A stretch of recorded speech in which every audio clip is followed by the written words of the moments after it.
할렐루야. 순풍에 돛단 듯이라는 한국의 속담이 있습니다. 이 말은 바람이 부는 방향대로 닻을 향하면 배가 잘 간다라는 뜻이 되죠. 예전에 저는 우리 아이들이 어렸을 때 아이들을 데리고 이 롱비치에 있는 우정의 종각 아시죠? 산페드로에 있는 우정의 종각에 연을 날리러 많이 갔어요. 거기 바닷가라 가지고 연이 참 잘 날라요. 이렇게 금방금방 날르거든요. 근데 이 열이라는 것이 보면은 참 약해요. 얇은 나무에 종이를 이렇게 붙여서 얇은 실 하나 가지고 이렇게 날아가는 건데, 이게 바람의 방향을 잘 맞추어서 연을 날려야 연이 이렇게 훨훨 날아가는데, 바람의 방향을 잘못 맞추면요, 여러분 해보실지 모르겠지만 바람 반대로 연을 들고 뛰잖아요. 바로 땅으로 꼬라박아 버립니다. 그러니까 연은 바람의 흐름에 방향을 맞춰서 바람의 흐름에 맞춰서 날렸을 때 훨훨 날아가는 거예요. 오늘 이 사도 바울은 가이사를 만나기 위해서 로마로 압송되기 위해 지금 배를 타고 가고 있는 과정입니다. 그 과정 속에서 이제 남풍이 순하게 불어서 이 뱃사람들이 배를 띄워서 출발을 했는데, 얼마 가지 않아서 유라굴로라는 풍랑을 만나 고생을 하게 되죠. 그런데요, 중요한 건 뭐냐면은 이들이 처음부터 만약에 풍랑이 오늘날처럼 이렇게 무슨 일기예보가 있어가지고 풍랑 이런 거 알았으면 배를 안 띄웠겠죠. 그 당시에는 그런 게 없으니까 뭘로 판단하나요? 바람을 보고 판단하는 게. 바람의 물결, 하늘을 바라보고, 이 정도면, 이 정도 순풍이면 배 띄워도 되겠구나라는 자신들의 생각, 자신들의 어떤 데이터와 계획에 의해서 배를 띄우고 갔죠. 그런데 얼마 가지 않아 풍랑을 만나는 거예요. 13절 한번 볼까요? 남풍이 순하게 불매 그들이 뜻을 이룬 줄 알고 닻을 감아 그레데 해변을 끼고 항해하더니, 지금 그들이 뜻을 이룬 줄 알고 라고 말하고 있잖아요. 이게 뭐예요? 자기들 생각대로 되는 거예요. 내가 계획했던 대로 이 정도 날씨에 이 정도 순풍이면 배가 잘 뜨겠구나 라고 생각을 하고 이제 배를 띄웠던 거죠. 근데 어떻게 됐나요? 얼마 되지 않아 유라굴라라는 광풍을 만나게 됩니다.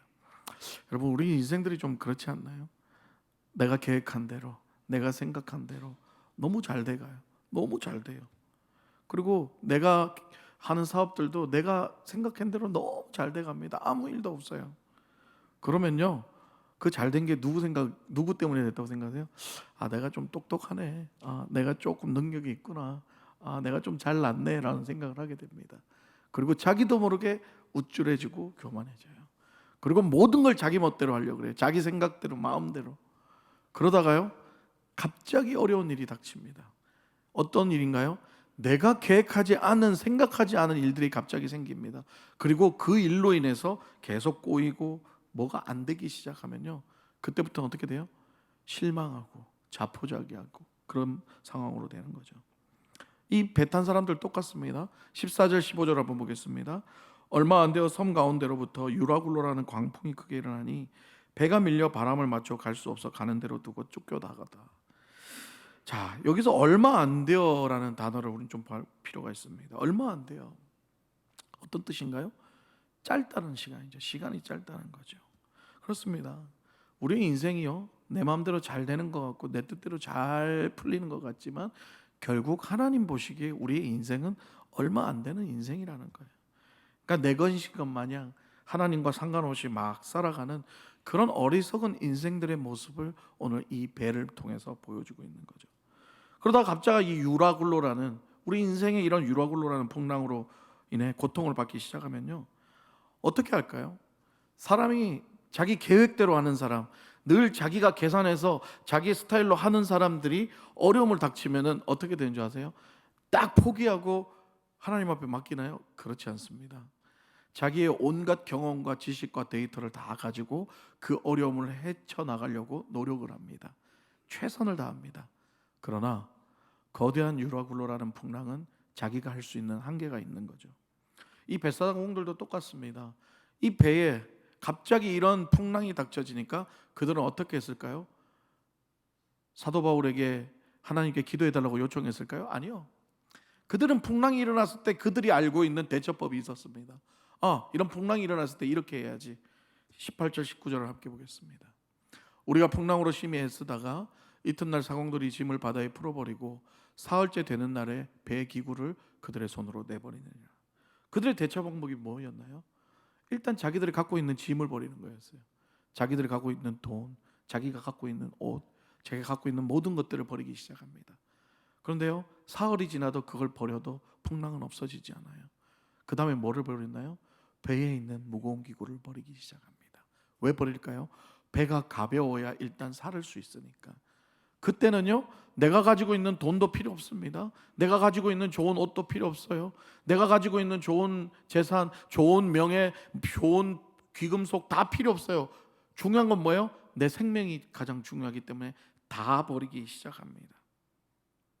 그리고 20절을 보겠습니다. 여러 날 동안 해도 별도 보이지 아니하고 큰 풍랑이 그대로 있음에 구원의 여망마저 없어졌더라. 먹구름이 해와 별을 가리고 이제는 거대한 풍랑 앞에서 구원의 소망마저 잃어버린 존재가 바로 우리의 모습이라는 거예요. 여러분, 해도 안 되고 버려도 안 되면 그 다음에 우리가 하는 일이 뭘까요? 낙심, 포기, 절망. 오늘 여기 뭐라고 얘기해요? 구원의 여망마저 없다라고 말하고 있습니다. 그런데요, 이 배 안에 누군가 한 명이 있었습니다. 누군가요? 사도 바울이지요. 그 사도 바울을 통해서 희망의 소리가 들립니다. 뭘까요? 22절을 보겠습니다. 함께 읽겠습니다. 내가 너희를 권하노니 이제는 안심하라. 너희 중 아무도 생명에는 아무런 손상이 없겠고 오직 배뿐이니라. 사랑하는 여러분, 지금 사도 바울이 갑자기 이 거대한 유라굴라라는 풍랑을 바라보면서 이렇게 얘기해요. 선원들에게 안심하라. 너희도 아무도 너희 다칠 사람이 없을 것이다. 도대체 뭘까요? 사도 바울은 무슨 강심장을 갖고 있을까요? 그들과 다른 특별한 사람인가요? 아니에요. 사도 바울은 인간이죠. 매 맞으면 아프고 배고프고 똑같은 인간입니다. 근데 이 뱃사공들이 두려워하는 유라굴로를 사도 바울은 왜 보이지 않은 게 아니죠. 그걸 보면서도 왜 이렇게 외칠 수 있었을까요? 그 근거는 그 다음 절 말씀에 있습니다. 23절, 24절 보겠습니다. 내가 속한 바 곧 내가 섬기는 하나님의 사자가 어젯밤에 내 곁에 서서 말하되 바울아 두려워하지 말라. 내가 가이사 앞에 서야 하겠고 또 하나님께서 너와 함께 항해하는 자를 다 내게 주셨다 하셨으니. 아멘. 사도 바울이 이렇게 그 거대한 유라굴라를 보면서 담대하게 외칠 수 있었던 근거가 뭐냐 하면 바로 하나님의 약속의 말씀이었다는 거예요. 할렐루야. 내가 가이사 앞에 서야 하겠고 네가 항해하는 자들을 네 손에 붙여주겠다, 살려주겠다는 하나님의 말씀이었어요. 이 하나님의 말씀을 사도 바울은 강력하게 신뢰했고 믿었기 때문에 그 하나님의 말씀이 그 앞에 있는 유라굴라보다 더 컸기 때문에 두려워하지 않았던 겁니다. 그리고 담대하게 외쳤던 거예요. 그리고 25절에 이렇게 외칩니다. 함께 읽겠습니다. 그러므로 여러분이여 안심하라. 나는 내게 말씀하신 그대로 되리라고 하나님을 믿노라. 아멘. 아멘이십니까? 사도 바울이 지금 뭐라고 말해요? 안심하라. 그 이유가 하나님이 내게 말씀하신 대로 될 것이라는 것을 나는 믿는다는 거예요. 누구를 믿는 거예요? 하나님을 믿노라. 할렐루야. 유라굴로 앞에서도 나는 하나님을 믿기 때문에 그 유라굴로가 두렵지 않다고 얘기하는 거예요. 어떤 하나님요? 하나님이 나에게 약속하신 것들을 반드시 지키겠다는 신실하신 하나님을 믿었기 때문입니다. 할렐루야. 사랑하는 여러분, 하나님은요 말씀하신 것을 그대로 지키시는 신실하신 하나님이십니다. 하나님은 창세기부터 그 약속하신 말씀을 지금까지 지키신 하나님이세요. 그래서 지금 여러분 지금 하나님께 예배드리고 있는 거예요. 하나님은 사도 바울에게 이미 나타나셔서 그를 로마로 보내어 가이사 앞에 복음을 전하게 할 것을 얘기하셨어요. 하나님은 어떠한 유라굴로의 방해에서도 그 일을 이루시는 거예요. 왜? 하나님이 약속하셨기 때문에. 저는 이 강력한 풍랑 속에서 하나님의 약속한 말씀을 나는 믿습니다, 안심하십시오라고 외치는 이 사도 바울의 모습이 너무 멋있었어요. 사랑하는 여러분, 지금 여러분 앞에 닥쳐진 유라굴로는 뭔가요? 여전히 내 힘으로 지금 해결하려고 하고 계시진 않나요? 계속 버리면서 어떻게 해서든 해결해 보려고 살아보려고 지금 몸부림치고 계시진 않나요? 오늘 성경은 말합니다. 이제 좀 내려놓아라. 이제 좀 그만 내려놓아.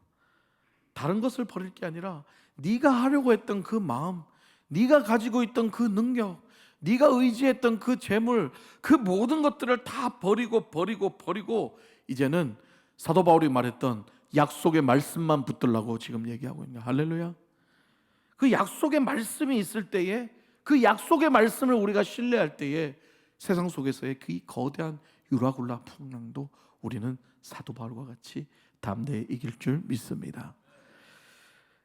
제가 이제 오늘을 마지막으로 이제 선한청주교회에서 이제 사임을 하게 됩니다. 섭섭하시죠? 대답이 필요해서 잘 가라 이런 느낌이잖아요. 저는 제가 짧게 이 청빙 과정을 좀 설명을 드리면, 저는 알칸사가 어디 있는지도 몰랐던 사람이에요. 불과 한 달 전만 해도 알칸사가 어디에 있는지, 어느 시골에 있는지, 심지어 저는 그 영화 미나리 영화를 못 봤어요. 미나리 영화에 나온다는데 사람들이 얘기해서 알았어요. 저는 몰라요, 알칸사가 어디 있는지도. 근데요, 제가 이제 목사 안수를 받고 우리 담임 목사님께서 이제 목회를 하고 나가서 이제 개척을 하려고 생각을 하며 이제 청빙을 받던 그때 전도사였죠. 전도사님 나이가 지금 좀 있으니까 목사 안수 받거든. 경험 삼아서 이런 어떤 지원, 담임 목사 지원 같은 걸 한번 해봐라. 그렇게 지원해서 그런 것들을 준비하는 것도 담임 목사로서의 하나의 어떤 자세도 되고 경험도 된다 얘기를 하셨어요. 그래서 지원해보라고 하시더라고요. 그러니까 제 생각에 목사님 제가 안 될 줄 알고 얘기하셨던 것 같아요. 어차피 지원해봐야 한 달밖에 안 된 사람을 누가 뽑겠냐, 경험해봐라 이거였죠. 그거 아니면 내보내려고 하시던가 둘 중에 하나인데, 제가 볼 때는 경험해보라는 게 맞는 것 같아요. 그래서 이제 그런 마음을 갖고 있다가 안수를 받고 광고를 보는데, 알칸사 사랑의 교회 담임 목사를 모집한다는 광고를 딱 본 거예요. 그래서 이게 느낌이 좀, 그래서 홈페이지에 들어가지고 사진을 봤죠. 그 갤러리에 대부분 그렇잖아요. 설교 듣고 사진 보는데, 이제 성도님들이 이렇게 야외 예배 가고 많지는 않아요. 한 세 보니까 아이들까지 다 해서 한 37, 8명이에요. 어른들은 한 20명 미만이고. 근데 이렇게 막 얼굴들이 환하고 너무 좋아요. 담임 목사님하고 활짝 웃고, 참 행복한 교회구나. 그런데 제 마음이 이상한 거예요. 울컥 하는 거예요. 이게 왜 이러지? 기분이 갱년기인가 벌써? 이거 왜 이런 마음이 들지? 울컥울컥 하는 거예요. 자꾸 눈물 나오고. 사실 요새 눈물이 좀 많기는 한데 느낌이 이상했어요. 활짝 웃는 사람들의 얼굴을 보면서 저는 자꾸 눈물이 나고 울컥하는 거예요. 근데요, 제 마음속에 성령님의 음성이 들렸어요. 가서 저들을 위로하라. 저 깜짝 놀랐어요. 아니, 활짝 웃고 있는 사람들을 왜 위로하라 그러시지? 그것도 알칸사 저 시골 동네에 가라고? 좀 마음이 좀 불안했어요. 그래도 그걸 마음을 갖고 있으면서 있다가 우연찮게 우리 이제 김병훈 목사님하고 대화를 나누다가, 이제 목사님 알칸사 사랑의 교회 아시냐고, 거기 담임 목사 청빙한다고 얘기했더니, 거기 제가 한국에서 같이 사역하던 형님이 거기 담임이라는 거예요. 야, 이런 우연이 있을 수가 있나? 이 미국에서 이 넓은 땅덩어리에 그 알칸사 시골의 목사님이 김병훈 목사님하고 같이 사역한 목사님이 될 수 있는 확률이 얼마나 되겠어요? 거기서부터 전 느낌이 좀 안 좋았어요. 이거. 그래서 일단 물어봤죠. 가서 교회 상황이 왜 담임을 뽑는지 한번 알아봐 달라고 했더니, 거기 담임 목사님이 2019년도에 오셨는데 5년 동안 사역을 잘 하셨는데, 이게 신분이 영주권 신청이 안 되는 거예요. 지금 종교 비자가 지금 좀 많이 힘들거든요. 그러니까 목사님이 이게 너무 힘든 거예요. 근데 또 목사님이 힘드셨어요. 아이도 자폐도 있고 사모님도 좀 적응하기 힘들고. 그러니까 목사님이 교회에다가 죄송합니다 그러고 사임을 하신 거예요. 이제 돌아가겠다고 한국으로 다시. 그러니까 이제 교인들이 갑자기 목사님을 가니까 이렇게 갑자기 청빙을 해야 되는 상황이 된 거죠. 그래서 그 얘기를 듣는데, 이거 어떻게 해야 되나, 말아야 되나 고민을 하다가 송 목사님하고 말씀드렸죠. 목사님, 이런 담임 목사 자리가 났는데 어떻게 할까 했더니, 목사님이 흔쾌히 하라고. 경험 삼아 해보라고. 1도 생각을 하라고. 괜찮다. 추천서 필요합니다. 써줄게. 그래서 목사님이 하라고 그러시니까 저도 이제 써서 냈죠. 그런데요, 저 입장에서는 이게 조건이 너무 안 되는 거예요. 사실은 거기 조건에 부목사 경력 3년이거든요. 저는 우리 교회에서 전도사로 경력은 4년인데 부목사 경력은 한 달이에요. 그렇잖아요. 목사 안수 받은 지 그때가 한 달 딱 됐을 때니까 조건도 안 되는데, 하나님이 가서 저들을 위로하라 그랬으니까 가서 잠깐만 위로하고만 하면 되나, 나는 그런 생각도 했는데 그게 아니었어요. 그래서 일단은 순종하는 마음으로 목사님도 오케이 하셔가지고 원서를 냈죠. 그리고 저는 기대도 안 했어요. 왜? 목사 안수 받은 지 한 달, 그 다음에 경력도 짧아. 그리고 가장 중요한 게 뭐냐면 저희 와이프하고 애들이 못 가요. 왜냐하면 그 아이들이 지금 이제 원서 쓰고 대학 가는 아이도 있고 이제 대학 가야 되고 이러니까 아이들이 이사 갈 수가 없잖아요. 그 시골로 갈 수가 없으니까 넣어놓고 저는 안 된다라고 생각하고 있었지. 그냥 기대도 안 하고 안 된다라고 생각을 했는데 어느 날 한 2주가 지났는데 그쪽에서 전화가 왔어요. 이상한 번호가 가지고 안 받을라 했는데 혹시나 해서 받았는데 역시나 할렐루야 알카사 사랑의 교회입니다. 목사님께서 탑2가 되셨습니다. 그러는 거예요. 이 무슨 소리냐고, 내가 왜 탑2냐고, 한 8명 지원했다 그러는데, 그랬더니 목사님이 되셨으니까 그 교회를 위해서 영상을 하나 녹화해가지고 보내주시면 그걸 듣고 공동투표해서 결정을 하겠다고 그러는 거예요. 그래서 그때 제가 말씀했어요. 죄송합니다, 우리 애하고 와이프하고 다 못 갑니다. 그러니까 다른 분 뽑으시라고 했더니 그쪽에서 괜찮다고, 우리 다 생각하고 있으니까 일단은 보내주시라고. 오메, 그 얘기 딱 듣는데 저는요, 내가 가는구나. 투표 하나만은 내가 가는구나. 왜냐하면 성령님의 음성을 들었잖아요. 할렐루야. 저는 성령님의 음성을 믿습니다. 저한테 하신 음성을 믿어요. 그러니까 네가 가서 위로하라 그랬는데 안 될 촉본을 다 제끼고 마지막에 아이들 못 가는 것까지 다 제끼고 그렇게 할 때는 내가 가는구나, 그렇게 생각을 했어요. 그래서 그렇게 믿고 있었는데 아니나 다를까 11월 26일 날 투표하더니 교회로 저한테 전화 왔어요. 목사님이 되셨습니다. 어떻게 해요? 성령의 음성에 그냥 순종했고 성령님이 하신 일은 결국은 하고야 마시. 할렐루야. 오늘 하나님 이 말씀처럼 이 사도 바울이 얘기했던 것처럼 하나님은 바울을 가이사에게 보낸다고 약속했으면 유라굴라 아닌 그보다 더 큰 유라굴라가 와도 하나님은 가게 하시는 줄 믿습니다. 왜? 유라굴라보다 하나님이 더 크시기 때문에. 그래서 결국은 가게 된 거죠. 그래서 이제 교회에서도 이게 이런 일이 일어나냐, 송 목사님한테, 송 목사님 그때 3부 예배 끝나고 저기 서 계셨는데 목사님 담임 됐습니다. 목사님 딱 이렇게 하셨어요. 그리고 나중에 그러시더라고요. 이렇게 담임 목사 경험해 보라 그랬더니 이게 일이 커졌냐고. 그러시면서 마지막에 그 얘기 하셨어요. 하나님이 하시는 일이면 가야지요. 할렐루야. 하나님이 하시는 일이면 가야지요. 내가 계획 세워서 내가 그 교회 가고 싶어서 막 멋있게 만들어 가지고 막 해서 됐으면 얘기가 다른데, 나는 진짜 부족하고 아무것도 아닌데 그렇게 하나님이 그걸 다 제끼고 되게 하셨다면 가야지요. 순종하는 마음으로 가려고 했어요. 그러나 제 앞에 유라굴라가 없었을까요? 있었습니다. 다 준비하고 이제 토요일 날 비행기 이제 끊고 이제 가려고 공항에 갔는데 비행기가 연착이 된 거예요. 1시간 반 연착이 됐는데 그 정도까지는 괜찮았어요. 그런데 또 갑자기 이메일이 와요. 원래 달라스에 가서 거기서 갈아타고 알칸사로 가야 되는데 그 달라스에서 알칸사로 가는 비행기가 캔슬이 됐다는 거예요. 그러면서 15시간 뒤에 가야 된다는 거예요. 15시간 계산하니까 다음날 아침 7시 50분에 비행기를 타고 가야 되는 거예요. 그 주일 설교하러 가야 되는데 저 앞에 이제 유라굴라가 온 거죠. 이걸 어떻게 해야 되나.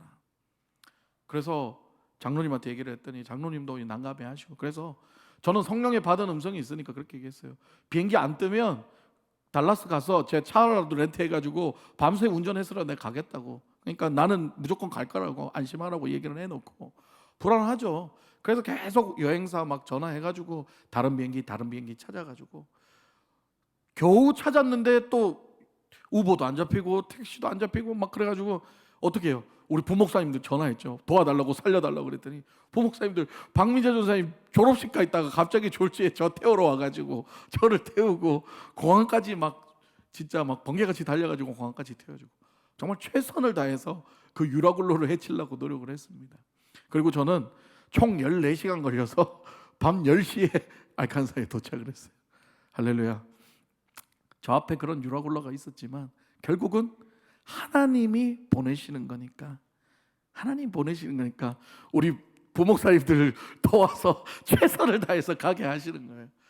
그래서 그 교회에 도착을 해가지고 다음날 아침에 예배를 드리는데 그분들하고 같이 예배를 드리고 말씀을 전하고 기도를 하는데 그분들이 통곡을 하는 거예요. 통곡을 하고 우시는 거예요. 알고 봤더니 교회에 대한 상처, 목사님에 대한 상처, 이런 것들이 너무 많아가지고 아픔이 있는 교회였어요. 그러니까 성령님께서 정확하셨던 거죠. 그 웃는 사진은 물론 그 웃을 때는 진실이었지만 그 안에 내면에 있는 상처를 성령님께서는 저를 통해서 알려주신 거죠. 가서 저들을 위로하라.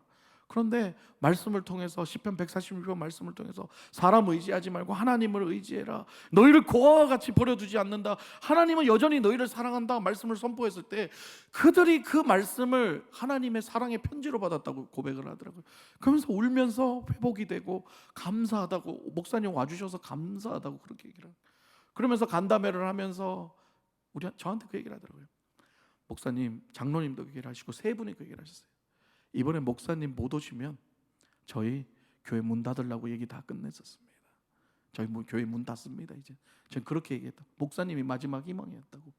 근데 하나님이 보내주셔서 우리로 하여금 다시 희망을 가지게 해주셨다고 감사하다고. 할렐루야. 우리 하나님께 감사의 박수 영광 돌리겠습니다. 하나님이 하시는 일은 이렇게 바울이 배를 탄 배가 유라굴라 때문에 풍랑이 일어서 못 가는 상황이라도 바울이 두려워하지 않았던 게 하나님이 바울에게 했던 약속의 말씀. 두려워하지 마라. 바울아, 내가 너를 가이사한테 보낼 거야. 여기 있는 사람들도 다 내가 네 손에 붙여서 더 생명을 상하게 하지 않을 거라는 약속의 말씀을 강하게 붙들고 있었기 때문에 하나님께서 역사하신 거죠. 저도 동일합니다. 하나님께서 가서 위로하라는 하나님 말씀이 있었기 때문에 저는 어떻게 해서든지 거기를 가려고 노력을 했고 하나님 거기에 보내셨고 결국은 그곳에서 예배를 통해서 그들을 위로하고 회복시키셨다는 사실. 할렐루야. 사랑하는 여러분, 그 교회 작은 성도들이에요. 10명밖에 없는 성도들이지만 그래도 이제 새로운 목사님하고 다시 열심히 시작해 보려고 합니다. 여러분 꼭 기도해 주시기 바랍니다. 여러분, 제가 귀한 교회에 와서 귀한 목사님, 귀한 성도님들, 귀한 동역자들 만나서 참 4년 동안 사랑을 많이 입었습니다. 너무 사랑을 많이 받았어요. 우리 송 목사님 저한테 그런 얘기를 하셨어요. 목사님이 우리 교회에 선물이 되고 제가 교회에 선물이 되기를 바란다고 말씀을 하셨는데 늘 그 말씀이 마음에 가득했습니다. 제가 여러분들에게 선물이 된지는 잘 모르겠지만 저한테 있어서는 이 교회와 여러분들과 목사님이 저한테는 정말 귀한 선물이 됐습니다. 저 이 귀한 선물 가지고 가서 또 알칸사 사랑의 교회에 귀한 선물이 되겠습니다. 여러분 기도해 주십시오. 우리 가정과. 저 외로움 많이 타는 사람이에요. 저는 집에 아내 없으면 집에도 가기 싫어하는 사람인데 진짜 언제가 될지 모르는데 거기 가서 외롭게 지내야 돼요. 그렇지만 하나님을 의지하고 성령님께서 두려워하지 마라, 가서 위로하라 그러셨으니까 분명히 하나님께서 저를 책임질 줄 믿습니다. 저 하나님을 신뢰하면서 그렇게 나아가겠습니다. 여러분 기도해 주시고 축복해 주시기 바랍니다. 감사합니다.